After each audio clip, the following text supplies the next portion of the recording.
Hello, नमस्कार। मैं baby Hembrom स्वागत करती हूँ आप सबों को बेबी हेम्ब्रम यूट्यूब चैनल पर। इस वीडियो में मैं आप लोगों को झारखंड के महत्वपूर्ण खनिज कोयला के बारे में पढ़ाने वाली हूँ। कोयला के बारे में अगर हम लोग डिस्कशन करें तो हमें सबसे पहले ये जानकारी लेनी है कि सामान्यतः कोयला कितने प्रकार के होते हैं। अगर सामान्य रूप में हम लोग देखें तो कोयला 4 प्रकार के होते हैं। कोयला 4 प्रकार के कौन कौन से होते हैं ये हम लोग यहाँ डिस्कशन करते हैं। कोयला के प्रकार।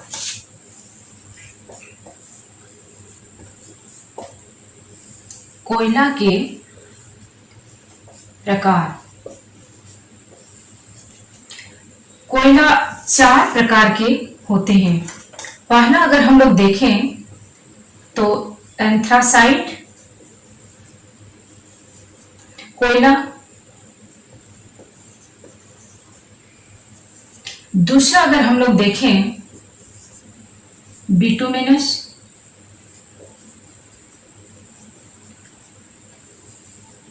कोयला, तीसरा अगर हम लोग देखें लिग्नाइट कोयला,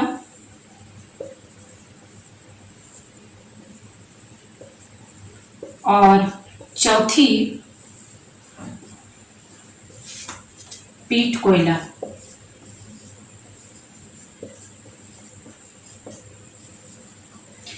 इस तरह से कोयला के 4 प्रकार हैं।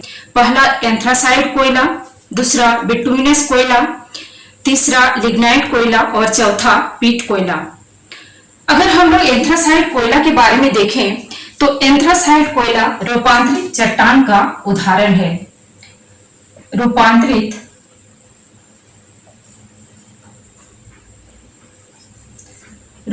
चट्टान का उदाहरण है। उसी तरह से अगर बिटुमिनस के बारे में देखें तो गोंडवाना चट्टान का रूपांतरण है। दूसरा ये गोंडवाना चट्टान का रूपांतरण है।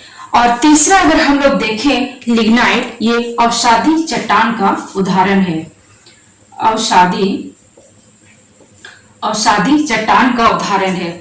तथा पीट्स कोयला वनस्पति को जलाकर बनाया जाता है। ये वनस्पति को जलाकर बनाया जाता है।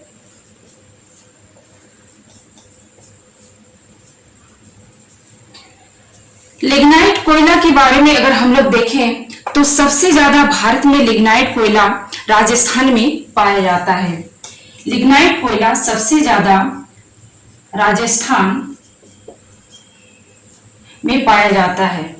उसी तरह से बिटुमिनस कोयला सबसे ज्यादा पाया जाता है झारखंड में। झारखंड में बिटुमिनस कोयला सबसे ज्यादा पाया जाता है, झारखंड। और उसी तरह से ये एंथ्रासाइट कोयला सबसे ज्यादा जम्मू कश्मीर और झारखंड में, ये 2 जगह पर पाया जाता है। यहां हम लोग देखें कि सामान्यतः कोयला 4 प्रकार के होते हैं। एंथ्रासाइट कोयला, बिटुमिनस कोयला, लिग्नाइट कोयला और पीट कोयला। एंथ्रासाइट कोयला एक रूपांतरित चट्टान का उदाहरण है। बिटुमिनस कोयला गोंडवाना चट्टान का उदाहरण है और लिग्नाइट कोयला अवसादी चट्टान का उदाहरण है। लेकिन पीट कोयला लकड़ी या वनस्पति को जलाकर बनाया जाता है। अब हम लोग आगे देखेंगे झारखंड के संदर्भ में। झारखंड में कोयला किन किन क्षेत्रों में पाया जाता है और कितने भंडारण झारखंड में कोयला के मौजूद हैं। झारखंड के संदर्भ में अगर हम लोग देखें तो झारखंड में कोयला का कुल भंडारण 620.8 करोड़ टन है। उसी तरह से अगर भारत के कुल भंडारण में झारखंड में कोयला का भंडारण देखें तो 1/3 भंडारण झारखंड में स्थित है। अगर प्रतिशत की दृष्टि से देखें तो भारत के कुल भंडारण का 33.4% कोयला झारखंड में पाया जाता है। आगे हम लोग ये देखेंगे कि झारखंड में कोयले के भंडारण एवं उत्पादन के दृष्टि से कितने क्षेत्रों में इसे रखा गया है। झारखंड में भंडारण एवं उत्पादन की दृष्टि से कोयले के क्षेत्र को 5 भागों में बांटा गया है। वो 5 भाग कौन कौन से हैं? पहला है दामोदर नदी घाटी कोयला क्षेत्र।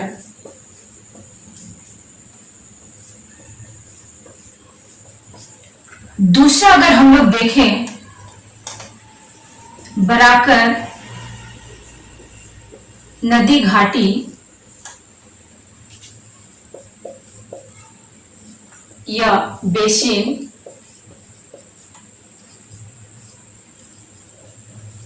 कोयला क्षेत्र। तीसरा अगर हम लोग देखें अजय बेसिन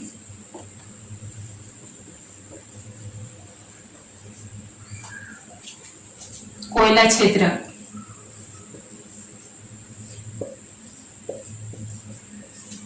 चौथा है राजमहल पहाड़ी कोयला क्षेत्र।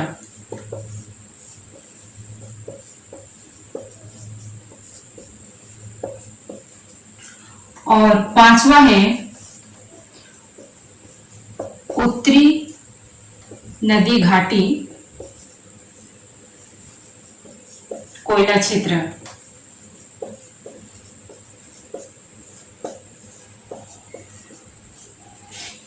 इस तरह से यहां हम लोग देखें कि झारखंड में कोयला के भंडारण एवं उत्पादन की दृष्टि से इसे 5 क्षेत्र में बांटा गया है और वो 5 क्षेत्र है।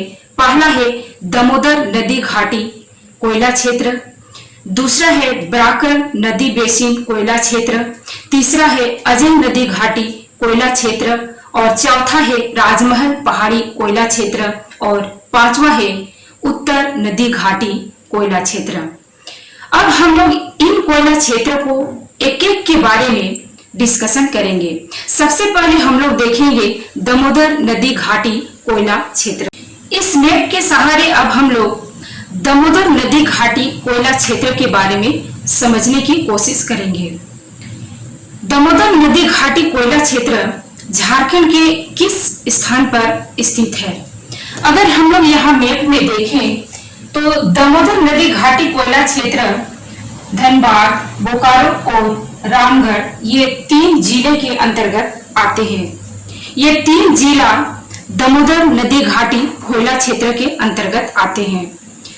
यहाँ पर 4 ऐसे महत्वपूर्ण कोयला के उत्पादक एवं भंडारण केंद्र हैं। वो 4 महत्वपूर्ण केंद्र कौन कौन से हैं ये हम लोग देखते हैं। पहला कोयला का उत्पादक एवं भंडारण क्षेत्र केंद्र है वो है झरिया।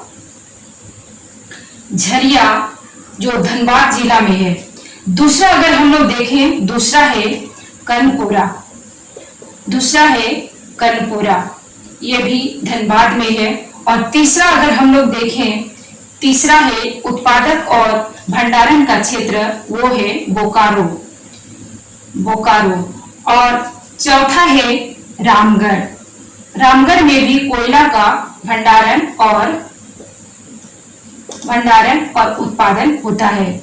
इस तरह से हम लोगों ने दामोदर नदी घाटी कोयला क्षेत्र में 4 महत्वपूर्ण कोयला उत्पादक केंद्र हम लोग देख लिए। पहला झरिया, दूसरा हम लोग देखें कर्णपुरा, तीसरा हम लोग देखें बोकारो और चौथा हम लोग देखें रामगढ़। यहाँ सबसे महत्वपूर्ण बात यह है कि झरिया में सबसे ज्यादा कोयले का उत्पादन होता है। दूसरा क्षेत्र है हजारीबाग नदी बेसिन कोयला क्षेत्र और यह नदी बेसिन कोयला क्षेत्र झारखंड में किस जगह स्थित है? अगर हम लोग इसे देखें तो यह हजारीबाग और गिरिडीह के क्षेत्र में पाया जाता है। ये हजारीबाग जिला है और ये गिरिडीह, ये दो जिला में हजारीबाग नदी बेसिन कोयला क्षेत्र पाया जाता है। और इन नदी बेसिन कोयला क्षेत्र में 3 महत्वपूर्ण कोयला के उत्पादन एवं भंडारण के केंद्र हैं। वो 3 महत्वपूर्ण कोयला के उत्पादन और भंडारण केंद्र कौन कौन से हैं? एक है वो है हजारीबाग।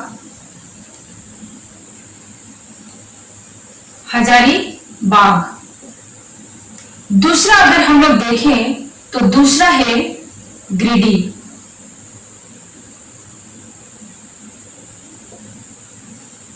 और तीसरा क्षेत्र है वो है चोप।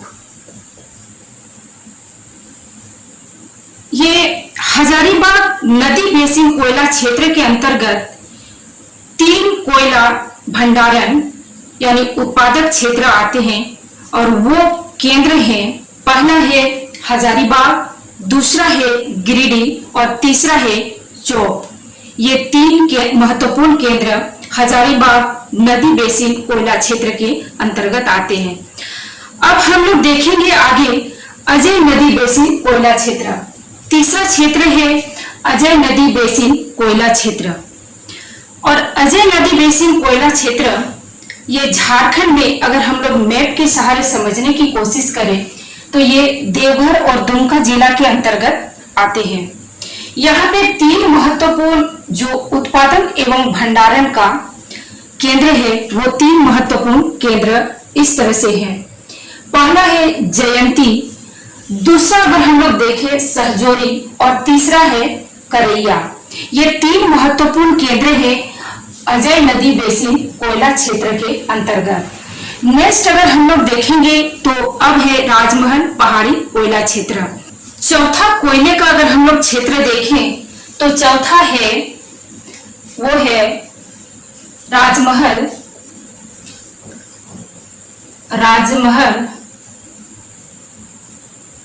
पहाड़ी कोयला क्षेत्र। चौथा कोयला क्षेत्र के रूप में है राजमहल पहाड़ी कोयला क्षेत्र। और राजमहल पहाड़ी कोयला क्षेत्र झारखंड के मैप में अगर हम लोग देखें तो ये राजमहल जिला के अंतर्गत पाया जाता है और वो यहाँ पे स्थित है। ये राजमहल और गोड्डा, पाकुड़, ये 3 जिला में ये क्षेत्र पाए जाते हैं। और यहाँ पर 3 महत्वपूर्ण उत्पादक व भंडारण केंद्र हैं। वो कौन कौन से हैं? पहला उत्पादक केंद्र है छप्पर पट्टी और दूसरा देखें तो जिलवारी और तीसरा है पचवारा। इस तरह से यहाँ राजमहल पहाड़ी कोयला क्षेत्र के अंतर्गत 3 महत्वपूर्ण उत्पादक व भंडारण केंद्र पाए जाते हैं। और वो 3 महत्वपूर्ण केंद्र हैं, पहला छप्पर पट्टी, दूसरा पचवारा और तीसरा देखें तो जिलवारी। ये 3 महत्वपूर्ण केंद्र यहाँ पाए जाते हैं। अब हम लोग पांचवा कोयला क्षेत्र के बारे में देखेंगे। 5वां कोयला क्षेत्र, और वो 5वां कोयला क्षेत्र है उत्तरी नदी बेसिन कोयला क्षेत्र। 5वां कोयला क्षेत्र है उत्तरी नदी बेसिन कोयला क्षेत्र। और यह क्षेत्र आता है गढ़वा, पलामू और लोहरदगा, लातेहार, इस जिला के दरमियान ये क्षेत्र आते हैं। तो मैप में अगर हम लोग इसे देखें तो ये क्षेत्र आता है यहाँ गढ़वा, पलामू और लातेहार जिला के आसपास में। यहाँ पर भी ऐसे महत्वपूर्ण उत्पादक एवं भंडारण केंद्र हैं। वो केंद्र है, पहला अगर हम लोग देखें तो पहला है डाल्टनगंज। पहला केंद्र के अगर हम लोग देखें तो पहला केंद्र के रूप में है वो है डाल्टनगंज। और दूसरा केंद्र है वो है अमानत नदी क्षेत्र। और तीसरा है हुटार और चौथा है औरंगा नदी क्षेत्र। औरंगा नदी क्षेत्र। इस तरह से हम लोगों ने पांचवा कोयला क्षेत्र के रूप में जो उत्तरी नदी बेसिन कोयला क्षेत्र है, उस क्षेत्र में 4 महत्वपूर्ण कोयला का उत्पादक एवं भंडारण केंद्र जो पाए जाते हैं वो इस तरह से हैं। पहला डाल्टनगंज, दूसरा अमानत नदी क्षेत्र, तीसरा हुटार और चौथा औरंगा नदी क्षेत्र। यहाँ हम लोगों ने झारखंड में पाए जाने वाले कोयला क्षेत्र के बारे में संपूर्ण डिस्कशन कर लिए। दोस्त, अगर आप लोगों को ये वीडियो अच्छा लगा हो तो प्लीज लाइक कीजिएगा और शेयर कीजिएगा, और इसी तरह से आप लोगों को मेरी और भी वीडियो चाहिए तो बेबी हेम्ब्रम यूट्यूब चैनल आप लोग सब्सक्राइब कीजिएगा। धन्यवाद।